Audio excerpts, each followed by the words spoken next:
talking and saying works. Oh, hey guys, I didn't notice you there. I was just hanging out with my new girlfriend. We got a new thing that I'm showing today. So you'll have to go. I'm sorry, you're gonna have to leave. Okay, that's enough. That's enough of that. This is KDA Popstars.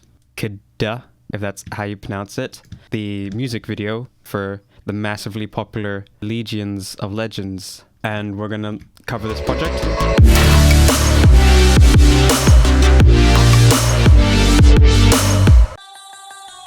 This is just a vocal sample, lots of effects on it, and I'm also automating the volume for different parts because sometimes they need to be louder. A guitar sound, I just use these chugging guitar riffs. These haze, they're constantly changing in rhythm. And then pitching up. The sub has a nice effects and some ambience. And all that stuff comes together. And then it all cuts right before the first verse. Metallic-y samples and then vocoder samples. Then we get to the trap beat with 808s. On top of the 808 is a plucky bass.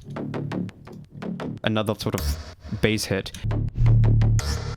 Tons and tons of effects. In the second half, we get this Arabian type lead. What I ended up doing was just getting a sawtooth, using the comb filter, which adds a lot of texture. Oh yeah, and it's detuned, just with 2 voices. Nothing's supposed to be too crazy in this section because remember, in the whole entire song, there are vocals.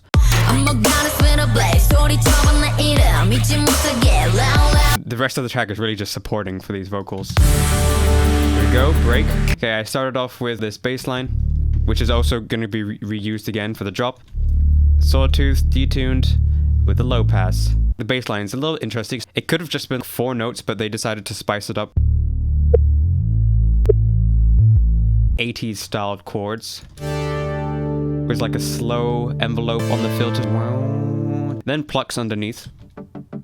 The same thing, but with a cheesy piano sound. And I'm using the arpeggiator on chord trigger to play all the chords like over and over again, so I don't need to chop them all up for each note because that's too much work. And a whole bunch of effects. There's snaps in this part. The snaps here with a hi-hat. I'm using chorus to create some stereo-ness to the hi-hat. In the build-up, I have the kick drum, but it's actually being low pass, so it's just the low oomph. A new snare, marching band style percussion. Then we get this bass line, and I layer over a vocoder sample with a little bit of auto panning to make it kind of sound like it's going from side to side. There's 2 different types of chords in the main part. You have these slower opening chords, and then you also have these plucky chords. For the slower chords,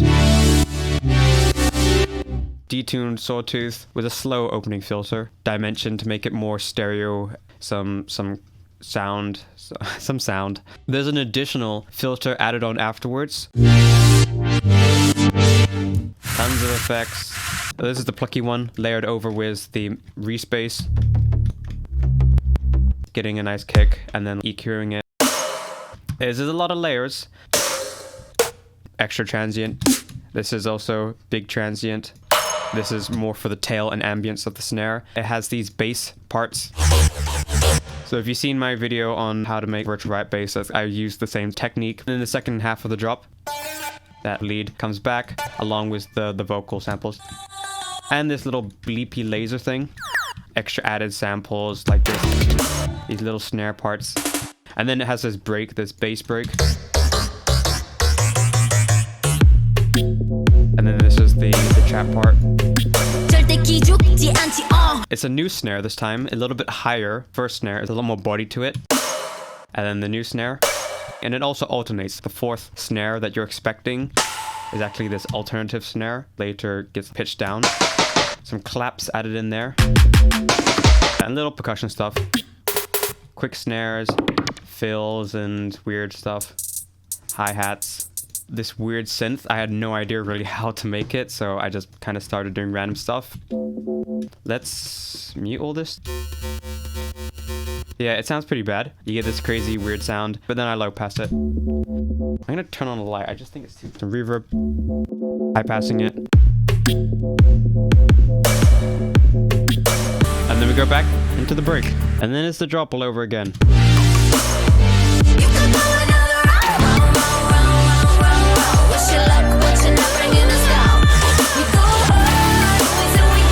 I think that's enough. Now, excuse me, I need some alone time with my cat girlfriend. So if you would please leave the premise.